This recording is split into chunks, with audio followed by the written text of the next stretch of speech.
L'iPhone 18 Pro ne sortira pas avant au moins 2 semaines, mais comment se fait-il que j'en ai déjà un ici entre les mains? Le secret inavoué, c'est qu'il s'agit d'un iPhone du marché noir, un appareil qu'Apple veut vraiment rendre illégal, et que je ne devrais pas avoir, mais je vais quand même vous le montrer. Je vais vous montrer quelques-unes des façons les plus folles dont les nouveaux iPhones et équipements Apple sont dévoilés à l'avance.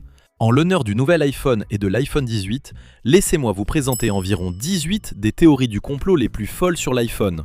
Des histoires, des choses que vous n'avez jamais entendues auparavant et que vous allez adorer. Et aussi, un immense merci à nos amis de Monarch pour avoir sponsorisé cette vidéo.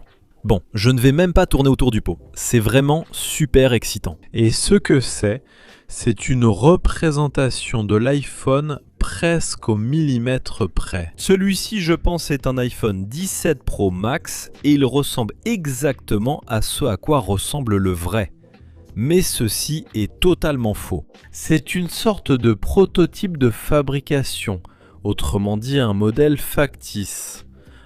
Et cela semble arriver chaque été avec une régularité presque mécanique. Des gens comme moi arrivent à mettre la main dessus et à les montrer. Cela nous offre le meilleur aperçu à ce jour de ce que réservent les nouveaux téléphones pour l'automne. Cette année ne fait pas exception. Nous avons des modèles factices pour l'iPhone 18 Pro, le Pro Max et même le nouvel iPhone ultra pliable. Tout ici semble incroyablement précis et donne vraiment l'impression d'un vrai téléphone. Mais évidemment, il ne s'allume pas. Je peux le jeter, il ne va rien se passer. Mais il y a une méthode et un secret derrière l'existence de ces modèles.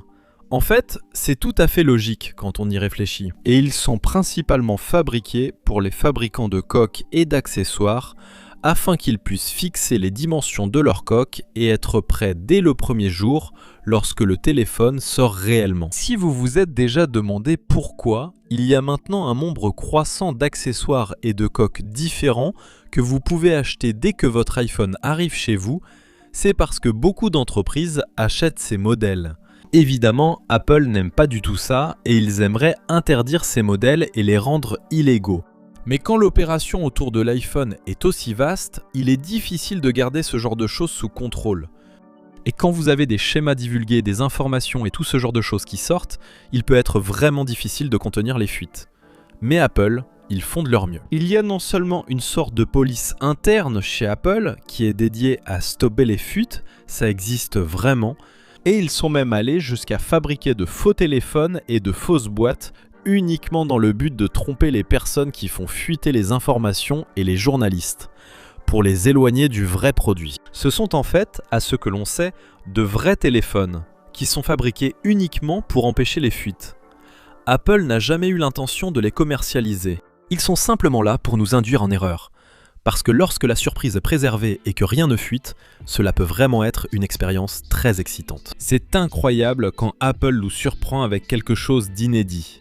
Cela peut être l'un des meilleurs moments d'un événement Apple. Mais quand Apple présente quelque chose et promet quelque chose qui ne se réalise pas vraiment, cela peut poser un vrai gros problème. Je pense que l'exemple le plus célèbre de cela, qui hante encore Apple aujourd'hui, c'est ce petit moment lors de la présentation de l'iPhone en 2017. Ils ont présenté ce chargeur sans fil incroyable sur lequel on pouvait poser son iPhone, son Apple Watch et ses AirPods et ça chargeait, peu importe où on les posait. Et après avoir essayé encore et encore de faire fonctionner ce truc pendant des années sans succès, ils ont discrètement fini par annuler le projet. Maintenant, évidemment, ce genre de choses arrive. Apple n'est pas parfait malgré tous leurs efforts, mais ils aimeraient que vous pensiez qu'ils le sont. Et ils veulent que tout soit aussi contrôlé que possible. En fait, beaucoup des moments que vous voyez lors de ces événements en direct étaient effectivement en direct, mais pas vraiment authentiques, ou ne racontaient pas toute l'histoire. L'un des meilleurs exemples de cela est la keynote originale de l'iPhone en janvier 2007. Cette fameuse présentation de Steve Jobs qui a présenté l'iPhone. Et ce n'était pas vraiment ce qu'on vous avait laissé croire. L'iPhone, à ce moment-là, n'était pas terminé. Il était encore très bricolé et fonctionnait à peine. Et même si la démo était en direct et que Steve interagissait avec le téléphone, on apprendrait plus tard que Steve devait suivre ce que les ingénieurs d'Apple appelaient le Golden Path. En gros, ce téléphone tenait à peine, il était tellement fragile que Steve devait ouvrir certaines applications dans un ordre précis et attendre un certain temps pour faire certaines choses. En gros, il devait suivre un chemin très précis pour s'assurer que rien ne se passerait mal et que le téléphone ne planterait pas. Évidemment, ce n'est pas ce qui s'est passé. L'iPhone est ensuite devenu un énorme succès et nous approchons du 20e anniversaire de ce lancement, avec iOS 27 qui arrive dans seulement quelques semaines. Maintenant, je dois dire que même si iOS 27 est excellent et que c'est agréable de voir ses améliorations, tout n'est pas parfait. Il manque encore pas mal de choses du côté de la consolidation des transactions.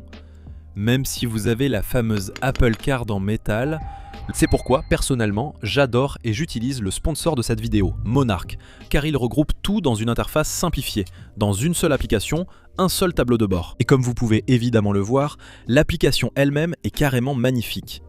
Mais ce que j'aime chez Monarch et que j'apprécie, c'est qu'elle allie à la fois la beauté et l'intelligence, accessible sur mobile et ordinateur, partout. Mais il y a aussi beaucoup d'intelligence qui opère en coulisses, en important automatiquement tous vos comptes, toutes vos transactions, en catégorisant les choses pour vous. Au lieu de 5 milliards de notifications, de différents tableaux Excel et de choses comme ça, vous avez tout ce dont vous avez besoin au même endroit et dans une seule application, qui vous montre calmement et facilement exactement ce que vous devez savoir.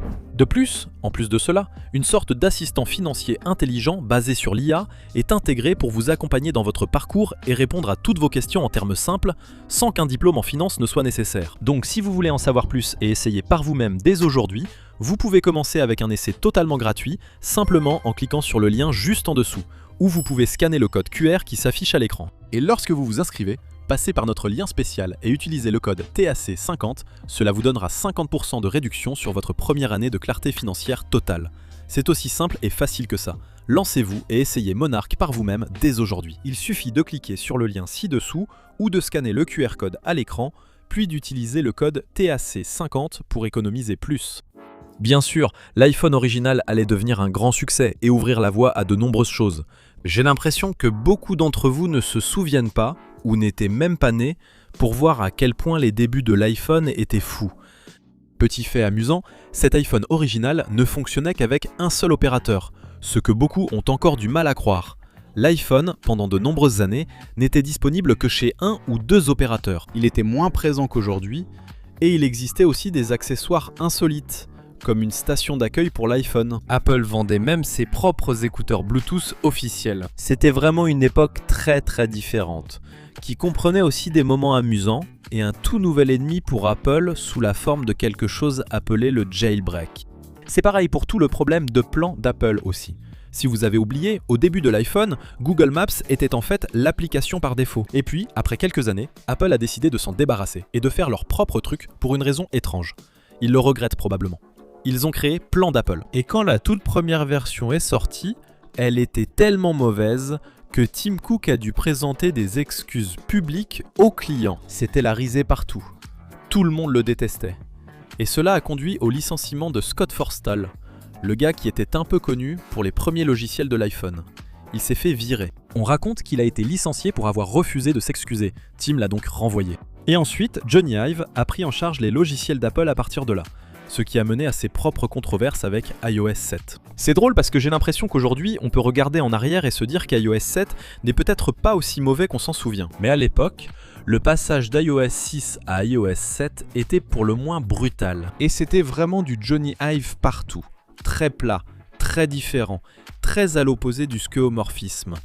Et il y avait aussi des clins d'œil intéressants à un gars nommé Dieter Rams, qui a beaucoup inspiré de nombreux designs d'Apple que l'on retrouve dans leurs produits et qui a littéralement servi d'inspiration pour certaines choses que l'on voit dans les logiciels Apple. Évidemment, Apple est aujourd'hui beaucoup mieux géré.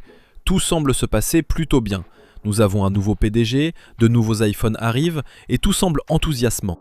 Il y a eu des moments fous pour l'iPhone et plein de choses sympas à venir. Je suis curieux de votre avis, qu'en pensez-vous? Est-ce que vous connaissiez toutes ces petites choses sur l'iPhone et son histoire mouvementée? Laissez un commentaire ci-dessous, dites-moi ce que vous en pensez. Merci beaucoup d'avoir regardé. Je suis Robert Rosenfeld et on se retrouve dans la prochaine vidéo.